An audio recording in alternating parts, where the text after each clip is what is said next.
So, like most people in Britain, I love Harry Potter to bits. And I can say that Daniel Radcliffe, Emma Watson, and the rest of the Harry Potter cast did not make Harry Potter this national treasure that it is known. J.K. Rowling did. So it's so funny to see that these actors and actresses are using this status that they have now to virtue signal and dig at J.K. Rowling for her conviction, for her bravery around protecting women's rights, and basically go against what she said, basically betraying her through that. So Daniel Radcliffe recently said that adults telling children that maybe transitioning, maybe going on hormone blockers, which is basically a fast track to going on harmful surgery, which may lead to sterilization or something. Maybe that's not the best idea in the world. Controversial, I know.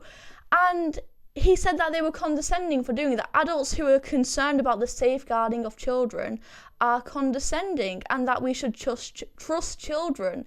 Darren, what do you think about this madness? Look, I go back to I'll tell you a little anecdote. When I was 16, Jess, I went out and I thought it would be a really good idea to get a tattoo.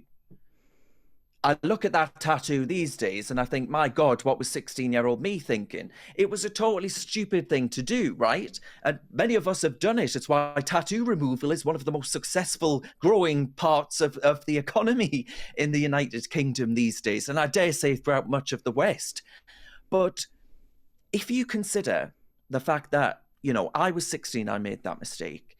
What about a kid much younger? A kid that's doing something more serious than getting a tattoo?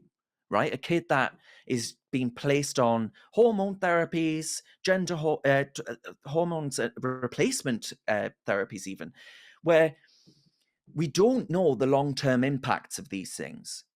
And I guess do you know what always springs to mind with someone like Daniel Radcliffe is, and I know this story well because I just listened to the podcast series which J.K. Rowling was a part of, called The Witch Trials of J.K. Rowling, and it was actually presented by a former member of the Westboro Baptist Church, which is a really evangelical church that does really controversial things like stand outside of, I don't know where, veteran funerals and say fags are going to burn in hell or something like that, which I think is disgusting, frankly, but they do that. And anyway, this woman who presented the podcast series has had a transition away from her church, and she is now someone that really believes in speech and debate to advance ideas and reach conclusions about things. It's what we used to accept as the right thing to do, wholesale, Jess, which we don't anymore. And J.K. Rowling in this series, she talks about how, cradling her child, she basically left. She was in Portugal at the time, left Portugal because she was in a relationship which was abusive, an instance of domestic violence.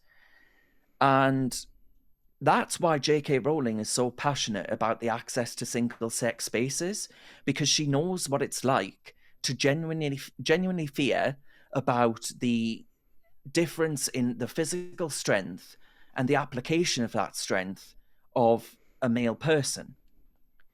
And it's as simple as that, Jess. And I don't think I need to say anything else. Most people watching this will say, yeah, Darren, actually, you know what? I can sympathize with J.K. Rowling's position, having heard that story, because she genuinely feared, and she's giving millions, by the way, in charitable donations to shelters and all the rest of it. In fact, I believe she started one of her own in Edinburgh.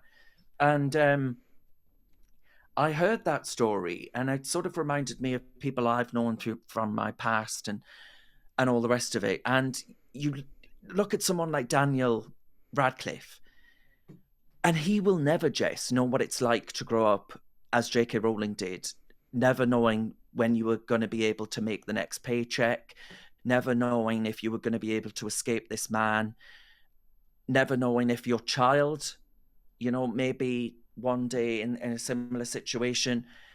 Daniel Radcliffe has been born from the age of 11, at least, brought up in a world that most of us will never know.